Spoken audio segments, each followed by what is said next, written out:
just tool lines in general.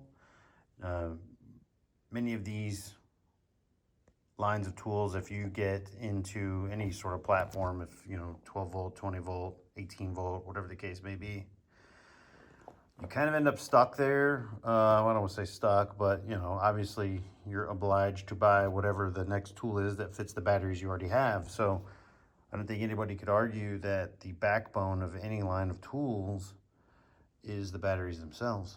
And kind of one of the things that, as I've started picking up some of the 12 volt Milwaukee, I already have 20 volt DeWalt stuff. I will say on the Milwaukees, I like these stick batteries. I just like the way that their grips are as a result. The 12 volt DeWalt, although it's much smaller, the base plate is still similar in concept. I mean, it is much smaller and the tool is smaller, but it's certainly more compact than the 20 volt line. But around the home garage, we really started with the 12 volt Milwaukee ratchet, which I really like just because of the way the stick battery grips are.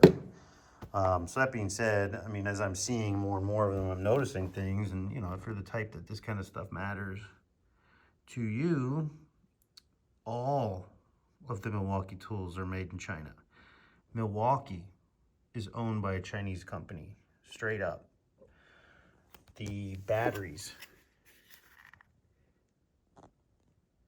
made in China. And so if that kind of thing matters to you, it's, something to consider.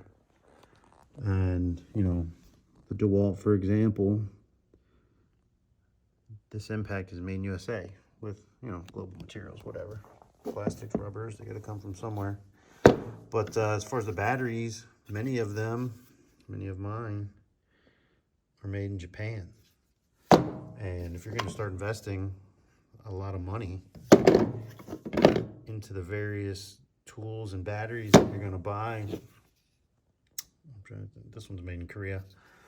I don't know. It's an important thing. I guess I can't really say that I've had something made in China that really, really, really lasted a long time and I was really impressed with it. I don't know. Is anybody out there?